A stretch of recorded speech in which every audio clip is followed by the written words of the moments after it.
What's up, guys? As promised, I'm gonna just tell you a little story of the hell that I went through to get this mic up and running, how pissed off I got, how frustrated I became. Let me just share with you just a minute of your time. If you're an up-and-coming vlogger, I'm gonna let you on a little secret. Okay, there's a couple things. One, you gotta know what kind of helmet I have, and the helmet that I bought for my first helmet is just an HJC helmet, okay? Just a standard. Don't ask me what the model number is. I'll give that to you some other time. For the most part, it's an HJC helmet. It's very, like, echoey on the inside. I guess to start off, I bought a Drift 720, which if you buy a Drift 720, you will know that they do not come with an audio jack on it. They do have an external speaker, so you can take, or they have an external mic on it. I'm sorry. It has a speaker too, but it has an external mic on it. Well, the simple fix is because where the mic is at is enough room to put actual female jack on it. So you go ahead and you cut it out, and you cut the wires, and you solder the wires to the 3.5 inch or the 1/8 jack or whatever it is. You know, the standard, headphone jack, whatever that is. Okay, you put that on there and it'll work. As long as you have a good solder and you keep the wires from the side, no problems, man. I did it the first time, but I'm pretty decent at soldering, so it's not a big deal. Now the next thing I did is I actually ripped apart a computer headset and took the microphone out of it, wired it up, put some mail-ins on it from Radio Shack. Everything I'm talking in this video, I'm going to tell you I got from Radio Shack. So if you have a Radio Shack near you, which if you're in the United States, I can say you probably do. If not, you might be able to find some of the stuff at Fry's and Micro Center. Not really 100%. So that was something else, wasn't it? Huh. I'll be damned. What was I saying? I was watching two freaking cars about ready to run into each other. I had front row seats and I was recording. Oh yeah, so to get back to the subject, I'm going to make it really easy for you. I'm not going to beat around the bush, but I had a huge problem when I had the face shield down that it was just the mic was getting overpowered. It was just really bassy, and it still is when I talk, but now with what I'm doing, I have a way to compensate for it. So before you go fucking crazy about mic placement, which that does actually help, but it's probably not the problem. I can tell you right now that if you put the mic into the jack port that has nothing, and I bought mine at Fry's, which you can get at Radio Shack. Now, let me mention really quickly, but there's like a part number floating around for an omnidirectional microphone that Radio Shack sells. This one has an inline on-off switch that needs a battery, okay? You do not have to buy this one. You can, but I will tell you that it's $35. At least that's what it was from the Radio Shack by me. I went to Fry's and found a lapel style mic. Now, if you buy another mic, make sure you read the back of it, and don't only buy it if it tells you what it is. Look on the back and look what type it is. You want an omnidirectional mic because you got to stuff it in something. It's got a omnidirectional, gets sound from everywhere. If it's the cardioid, it's just straight. So you got to point it directly at your mouth. You know what I mean?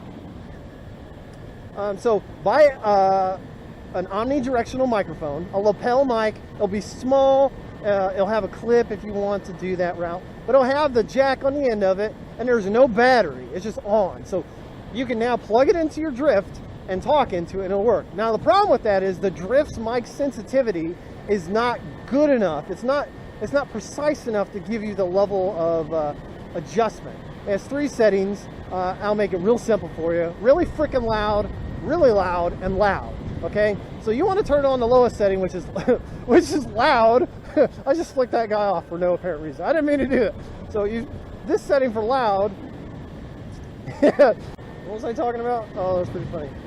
Just turn it to the lowest setting, which will be 1 bar. Okay, and if that doesn't work, make sure you've updated your firmware, because old firmware's 1 bar was mute. Now it's just a lower sensitivity. So use just 1 bar. And also, you'll have to go to Radio Shack. Again, Fry's might have it, but now you're going to look for something else. Yeah, in order to give you the amount of control, you're going to need an inline volume adjuster. Now, I don't know if they sell mics with this on. I didn't look hard enough, but I just know with the experience I get and the hell I went through, I didn't even come to that conclusion until late in the game. And I went to Radio Shack and bought this thing for like 11 bucks. Like, it seems kind of pricey, but it's about, I'm gonna say it's about 8 inches long. It has inline and volume adjustment on it. Real simple, real easy. It has a male and a female end on it, so you can just plug it in line. You know, tape it on there. You don't have to take it off. I mean, I just leave mine all on it. You know, and in the event that I have to take it off, you know, I can retape it later, but it's no big deal. Anyway, now you got the volume adjustment in it.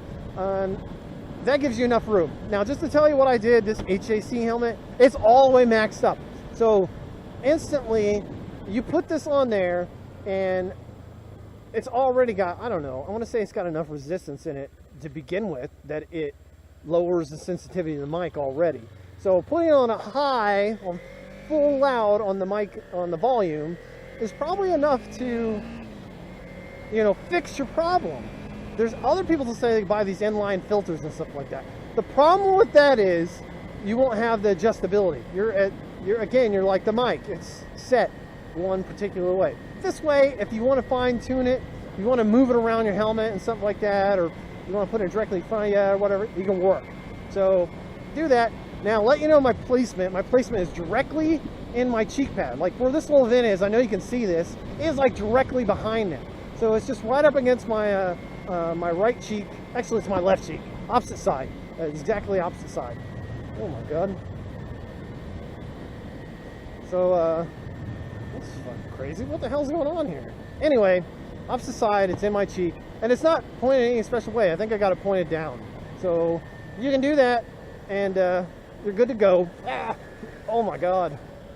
You have plenty of length with the mic itself. So, with that, and the volume adjuster is actually just inside the right cheek pad, like it's sitting there. So I can actually adjust it now if I wanted to.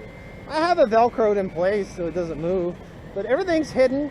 I mean, it's like 12 feet of wire, or 8 feet, something like that. But it's real thin gauge wire, so it's not really particular hard to stuff in a helmet. And yeah, that's what you need to do. I'm just telling you right now. You can buy the drift mic if you want. The drift mic's going to run on eBay for probably around 20 to 30 bucks. Now you can buy another one on there for like $4. You can do that one, which will work. It's an omnidirectional. The only thing these mics are doing is they're an omnidirectional mic, which you must have, okay? Otherwise you're not going to get the sound that you want. But again, the same thing, you need the volume adjustment on it in order to make it work perfect. So you get that on there, problems are solved.